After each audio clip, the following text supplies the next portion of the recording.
this video we're going to be talking about light wind foiling. So this is a relatively new technique for me to be able to get up in 6 to 7 knots of wind. So there are many people out there who may be better at this than me, but as far as I'm aware they haven't made a video, so you get this one. A little bit about the boat and the sailor. The boat is a DNA F1X. It's running DNA Z boards circa 23 and exploder rudders 25. The sailor 80 kg.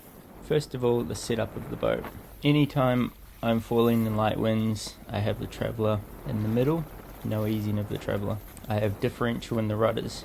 Anytime foiling with the traveller in the centre, I need differential in the rudders to gain enough power and riding moment. Measured off the transom, I have -3 on the windward rudder and approximately 3 to 4 on the leeward rudder. My Z boards, I have my maximum lift setting. You'll have to work yours out, but this is a lift setting that'll get me up to 20 knots without the boat jumping out of the water.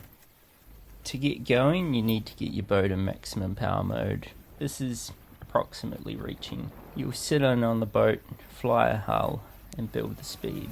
You need to fly the hull as high as possible. What you're looking for is a maximum power build once you're on the wire, and that power is built as the windward hull comes down towards the water. So as you go from sitting in near the center line of the boat and moving out onto the trapeze and into your back foot strap, you're creating power in the boat and accelerating the boat, and the time you have to build that speed is the time that hull has to come down to flat, and you need that speed to get above 11 to 12 knots and therefore get the foils working before that hull hits the water. Once that hull hits the water, you likely won't be able to foil and you'll have to come back in and rebuild the height in the hull.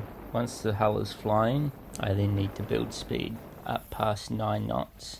And if I'm able to ease the main sheet and the boat is doing between 9 and 10 knots, then I know I have a good chance of being able to foil because I have enough power. Before I get out on the wire, I want to see 10 knots of boat speed. Once I see 10 knots of boat speed, I can move onto the wire and then slowly step backwards into the foot strap. The key to the motion is keeping the boat pointing in the same direction. You want the maximum power mode for the boat. You don't care where you're going, you just want as much power as possible. Hold the boat pointing in the similar direction and let the speed build 11, 12 knots. Between 11 and 12, the boat should take off. It's likely going to be in a slightly bow up position initially as you sheet on, and then slowly bear away as the speed builds. This bow up position will become flat. Once you've sheeted on and that boat is flat, you'll be able to fully bear away into your downwind position. But make sure you don't bear away too early. The boat will come back down into the water. I'm a simple man, don't wanna complicate ya. I'm a simple man, don't wanna complicate ya.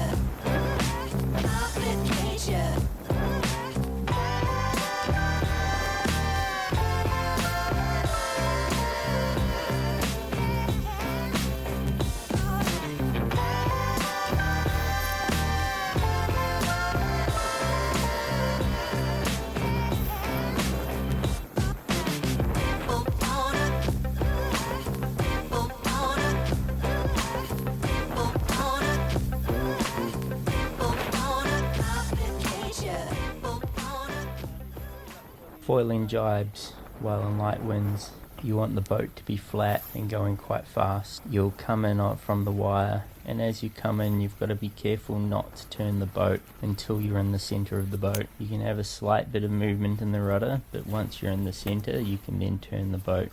The boat will spin underneath you very quickly on the foils. You have to be able to get to the new windward side before the boat capsizes on top of you. Once on the other side, you need to pull your differential and main sheet on, hook into the wire, and then get out as soon as you can. Having maximum speed out of the jibe allows you to build speed quickly and get back on the foils as quick as possible.